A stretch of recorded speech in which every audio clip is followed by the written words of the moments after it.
So hello students and welcome back to yet another video on AIR Cartel। और इस video को बहुत ज़्यादा लंबा नहीं रखेंगे, बस आपसे कुछ जो बातें हैं वो करनी है। कुछ बच्चों नहीं, बहुत सारे बच्चों का मेरे पास मैसेज आया कि सर हम लोग जो हैं 300 to 400 मार्क्स जो हैं वो स्कोर कर रहे हैं। ठीक है, we are scoring 300 marks to 400 marks in the mock test papers of different coaching institutes। तो क्या हमारा नीट में सिलेक्शन हो सकता है या नहीं? क्या हम नीट के अंदर 650 प्लस के ऊपर जा सकते हैं या नहीं जा सकते हैं? द आंसर जो है मैं आपको जब दूंगा तो आप थोड़ा सा सरप्राइज होइएगा कि क्या जो सर बोल रहे हैं वो एविडेंस से रिलेटेड है कि नहीं। तो बिल्कुल आपके सर जो भी बोलते हैं विथ एविडेंस बोलते हैं, विथ लॉजिक बोलते हैं। देखिए, अगर मैं आपसे बात करूं कि अगर आप 300 से 400 नंबर ला रहे हैं और अभी भी आप मात्र 6 घंटे पढ़ाई कर रहे हैं, तो आंसर है कि आप इस 650 प्लस के स्कोर पे किसी कीमत पे नहीं पहुंच सकते, कोई आपको नहीं पहुंचा सकता है। लेकिन अगर आपके अंदर जुनून है कि हम डेली 12-13 घंटे, ठीक है, कुछ लोग तो 15 घंटे भी पढ़ रहे हैं, ऐसे ऐसे महारथी लोग हैं, ऐसे ऐसे योद्धा लोग हैं जो ये नंबर लाने के बाद 12-15 घंटे मेहनत कर रहे हैं, तो उनका पॉसिबल है कि वो 650 के ऊपर नंबर ला सकते हैं, गवर्नमेंट मेडिकल कॉलेजेस में एमबीबीएस सिक्योर कर सकते हैं। तो पहला क्राइटेरिया तो ये है। अगर आप इस क्राइटेरिया में हैं तो ये वीडियो यहीं पे देखना बंद कर दीजिए, ठीक है। फिर क्यों, ये वीडियो आपके काम का नहीं है और मैं नहीं चाहता हूं कि आपका समय बर्बाद हो। अगर आप इस क्राइटेरिया में हैं तो आपका चांसेस बहुत ज्यादा है कि आप 650 प्लस स्कोर कर सकते हैं। But what is required is the smart work. आप हार्ड वर्क तो कर रहे हैं, बट क्या आपकी स्ट्रैटेजी सही है? क्या आपका जो काम करने का तरीका है वो सही है? क्या आपका हर दिन कुछ नंबर बढ़ पा रहा है? और अगर बढ़ पा रहा है तो क्या उसके अंदर और ज्यादा इंक्रीज आ सकता है? इसी पे हम लोग इस वीडियो में बात करने वाले हैं। और इस वीडियो के अंदर आपको यह भी पता चलेगा कि हम लोगों को कौन कौन से अपने रेड फ्लैग्स वाले जो टॉपिक्स हैं उनको अभी कवर कर लेना चाहिए, क्योंकि जैसे जैसे एग्जाम नजदीक आएगा बच्चों, आपको थ्योरी जो है रिटेंशन में दिक्कत आएगी।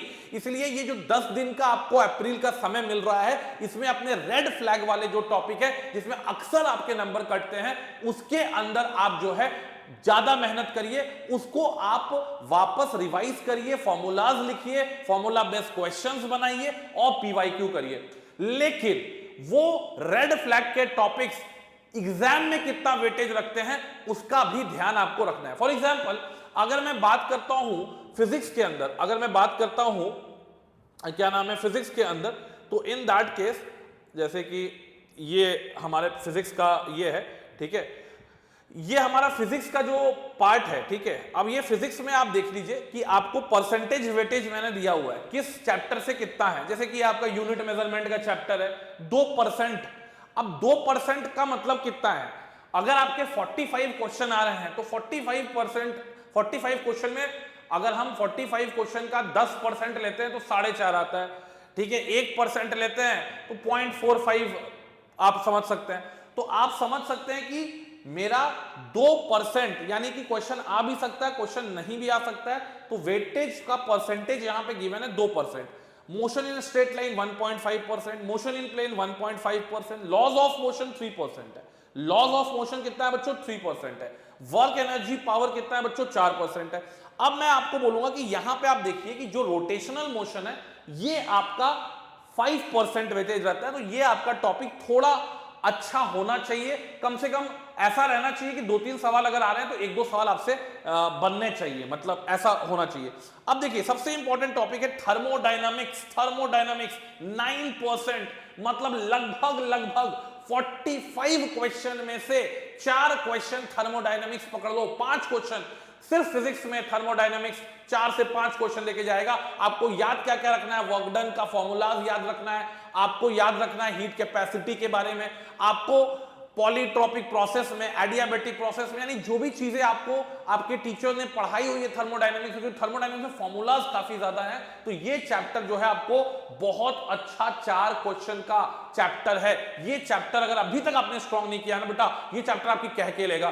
क्यों? क्योंकि ये चैप्टर जो है केमिस्ट्री के अंदर भी आपको परेशान करेगा, और केमिस्ट्री में फर्स्ट लॉ ऑफ थर्मोडायनेमिक्स और फिजिक्स में फर्स्ट लॉ ऑफ थर्मोडायनेमिक्स में कोई अंतर है ही नहीं, बस साइन का अंतर रहता है। इसलिए 9% यहां, यानी 4 क्वेश्चन बेटा, 4.5 क्वेश्चन, यानी 5 क्वेश्चन ही पढ़ सकते हो, तो 4-5 क्वेश्चन एक चैप्टर आपको देके जा रहा है। इसके बाद आप देख लीजिए electric charges and field, 4.5%, 4.5 question, ये 4.5% मतलब 2 क्वेश्चन। इलेक्ट्रोस्टैटिक पोटेंशियल कैपेसिटेंस की अगर हम लोग बात करें, 2 क्वेश्चन पकड़ के आप रखिए। अब ये 8 वाला करंट इलेक्ट्रिसिटी से 8%, यानी कि यहां से भी 4 क्वेश्चन, 3 से 4 क्वेश्चन आपके बन सकते हैं, आपको छोड़ना नहीं है।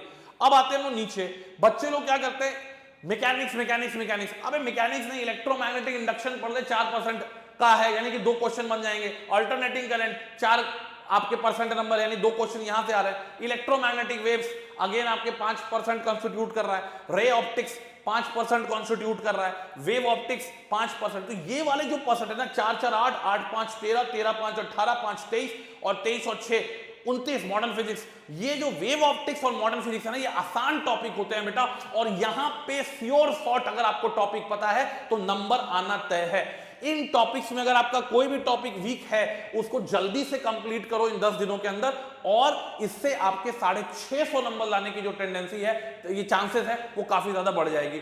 इसके बाद आप सेमीकंडक्टर 6% वेटेज बेटा, 6% वेटेज का मतलब 2 से 3 क्वेश्चन, और ये सारे चैप्टर्स ऐसे हैं जो कि आपको बहुत भर भर के नंबर देंगे। हम लोग क्या करते हैं, मैकेनिक्स नहीं बन रहा है, हम लोग से लॉज ऑफ मोशन का क्वेश्चन नहीं बन रहा, हम लोग से रोटेशनल का क्वेश्चन नहीं बन रहा, पागल हो जा रहे हैं। बेटा ये परसेंटेज देख ले, यहां से कम टाइम इनपुट देके वर्क आउटपुट जो है वो बहुत तगड़ा निकलेगा, तुम्हारी मार्क्स में काफी ज्यादा इंक्रीज आएगी। अभी तक अगर आपने ये टॉपिक्स नहीं किए हैं, ये आपके रेड फ्लैग्स लिस्ट में आते हैं बेटा, इट इज द टाइम कि आप जाग जाओ, इन टॉपिक्स में मेहनत कर दो। सिमिलरली अगर मैं बात करूं बायो के ऊपर, अगर मैं बात करता हूं बायो के ऊपर, ठीक है, अगर मैं बात करूं अगले साइड में हम लोग चलते हैं, हाँ ठीक है। अब आ जाइए बायो के ऊपर, ठीक है, केमिस्ट्री के ऊपर भी हम लोग देख लेते हैं, ठीक है, इसको थोड़ा सा हम लोग बड़ा करेंगे। अब देखिए बेटा, केमिस्ट्री के ऊपर अगर हम लोग देखें, केमिस्ट्री के, चूंकि मैं केमिस्ट्री खुद भी पढ़ाता हूं, तो यहां पे मैं आपको कुछ ऐसा चैप्टर्स बताने वाला हूं कि अगेन अब देखो, यहां पे थर्मोडायनेमिक्स यहां पे भी 8% है, 9% था फिजिक्स में, 8% है बेटा यहां पे। टोटल कितने परसेंट? 17%। 17% का मतलब जानते हो बेटा आप, एग्जाम में 17% क्वेश्चन थर्मोडायनेमिक्स से आ रहा है।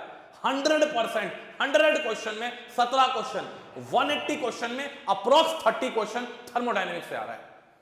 और आप थर्मोडायनेमिक्स नहीं पढ़ के जाएंगे बेटा, तो आप कैसे 650 स्कोर कर सकते हैं? इसलिए बेटा थर्मोडायनेमिक्स को भूल के भी नहीं छोड़ना है, थर्मोडायनेमिक्स को भूल के भी नहीं छोड़ना है।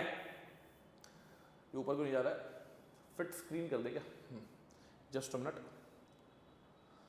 अब देखिए यहां पे अगर मैं बात करता हूं स्क्रीन में तो ये फिट हो गया है, but I think there will be some problem. हो सकता है कि मेरा फेस ना दिखे, कोई बात नहीं, मेरा फेस ना भी दिखे कोई दिक्कत नहीं है, क्योंकि यहाँ ब्राइटनेस जो है थोड़ा सा इशू हो सकता है। तो मैं यहाँ पे आपको ये बोलूंगा कि आप देखिए यहाँ पे structure of atom easy chapter, periodic table 1 question का चैप्टर, बॉन्डिंग से आपके 3 क्वेश्चन रहते हैं, 2 से 3 क्वेश्चन, वेटेज यहाँ पे कम है, बट बॉन्डिंग जो है रिलेटेड टॉपिक है, 8%। उसके बाद इक्विलिब्रियम मत छोड़ के जाना, 2 क्वेश्चन रहेगा, फॉर्मूला बेस्ड चैप्टर है ये सब, ठीक है। इसके बाद आ जाइए आप 5 वाला चैप्टर सॉल्यूशन बहुत इजी चैप्टर है, आपको 5% नंबर देके जाएगा। इसके बाद आ जाइए 9 वाला कोऑर्डिनेशन केमिस्ट्री इज 9%, मतलब 4 क्वेश्चन कंफर्म है कोऑर्डिनेशन केमिस्ट्री से। कितने क्वेश्चन कंफर्म है बेटा? 4 क्वेश्चन कंफर्म है।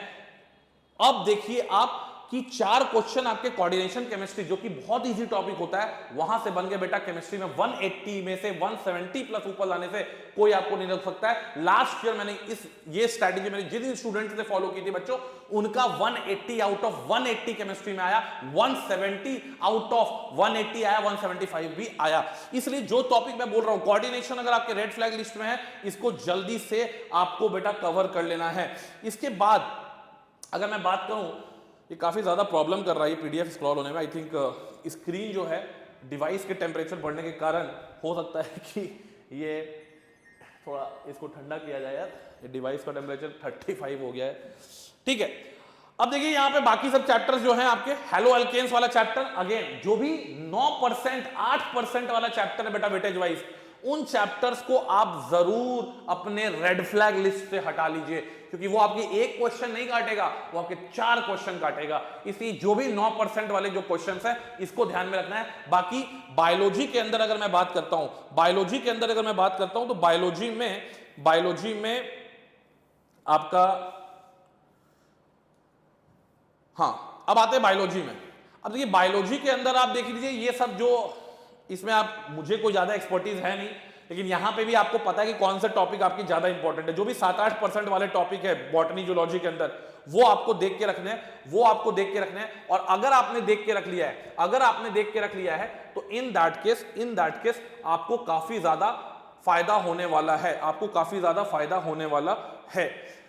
तो यानी कि आप लोगों ने वेटेज समझ लिया। कौन कौन से चैप्टर्स आपके इंपॉर्टेंट है बेटा? थर्मो, इक्विलिब्रियम, थर्मो तो बेटा फिजिक्स केमिस्ट्री मिला लो, तो इसमें लगभग 18% बेटा, 18% का मतलब इस चैप्टर से बेटा पूरे फिजिक्स केमिस्ट्री में मिला के अगर हम बात करते हैं, तो इससे लगभग आपका 18% का मतलब हो गया कि आपके 180 नंबर में लगभग कितने नंबर हो गए? लगभग 30 नंबर के आसपास आपको यहां से मिल रहा है। एक चैप्टर आपको 30 से 35 नंबर, मैं 30 मार्क्स कम बोल रहा है, 30 से 35 आप मिला के चलिए फिजिक्स केमिस्ट्री मिला के। इक्विलिब्रियम, यहां से अगर आपके 3 क्वेश्चन आते हैं तो 3 क्वेश्चन गुना 4 कर लो, कितने आ गए? 12। आपके कोऑर्डिनेशन से अगर मैं बात करूं, कोऑर्डिनेशन से लगभग 18 मार्क्स, 10% वाला टॉपिक है। केमिकल बॉन्डिंग आपके 10 मार्क्स। तो आपको इस तरीके से एक लिस्ट बना लेना है। ये वाला जो आपको वेटेज परसेंटेज है ये कहीं पे भी मिल सकता है बच्चों, तो ये चीज आपको करना है। इसके बाद टेस्ट जो आप दें वो टेस्ट डेली दें, मैं अभी भी बोलूंगा डेली टेस्ट दें, ठीक है। और डेली टेस्ट के बाद एनालिसिस करें। एनालिसिस अगर आपकी सॉलिड है तो आपको एग्जाम में विजयी होने से कोई नहीं रोक सकता है। आप विजयी बनने के लिए जन्म लिए हैं। मेडिकल कॉलेज की वो एमबीबीएस, जो आपकी जो भी पसंदीदा मेडिकल कॉलेज की एमबीबीएस सीट जो है आपको डेफिनेटली मिलेगी। और 300 से 400 के बीच में भी अगर आप हैं तो आप 650 स्कोर कर सकते हैं, because this is not only the game of hard work, this is the game of temperament. अगर आपका टेम्परामेंट जो है वो योद्धाओं वाला टेम्परामेंट है, आपका जो दिल है वो काफी मजबूत दिल है, विल पावर बहुत ज्यादा स्ट्रांग है, डिटर्मिनेशन बहुत ज्यादा स्ट्रांग है, आप डेयर करते हैं मेहनत करने के लिए, आप बहुत बड़ा ड्रीम कर रहे हैं, तो जब आपने ड्रीम कर लिया, जब आप डेयर कर सकते हैं और जब आपके अंदर डिटर्मिनेशन है, तो ये एग्जाम जो है आपको निकालने से बच्चों कोई नहीं रोक सकता है। बस मैं आपसे लास्ट के 1 महीने में यही बोलूंगा कि पहले अपने रेड फ्लैग्स वाले टॉपिक, जो और उसमें भी वो टॉपिक जिसकी वेटेज काफी ज्यादा है, 3 से 4 क्वेश्चन वाली वेटेज है, चाहे वो फिजिक्स की हो, चाहे केमिस्ट्री की हो, चाहे बायोलॉजी की हो, उसको जरूर आप कंप्लीट करिए और भरोसा रखिए कि आपका 650 नहीं, 650 से बहुत ऊपर 680 670 के आसपास आप जा सकते हैं। तो ये वीडियो जो है आपको कैसा लगा, आप कितना स्कोर ड्रीम कर रहे हैं, कमेंट सेक्शन में लिख के बताइए। और रिजल्ट आने के बाद चेक करिएगा कि आपने इस वीडियो के नीचे क्या कमेंट अपना स्कोर किया था। अगर आपको लगता है कि आप 650 कर सकते हैं, 650 कमेंट में लिख दीजिए। आपको लगता है कि सर मैं 720 कर सकता हूं, तो 720 कमेंट में लिख दीजिए। और मैं देखना चाहता हूं कि कितने ऐसे योद्धा हैं जिनको लगता है कि वो 700 प्लस भी स्कोर कर सकते हैं। और लिख के आप चले जाइए, एनोनिमस हो जाइए। जब रिजल्ट आएगा तो देखिएगा कि आपने क्या कमेंट किया था। तब तक के लिए जय हिंद, जय भारत एंड जय बांग्ला।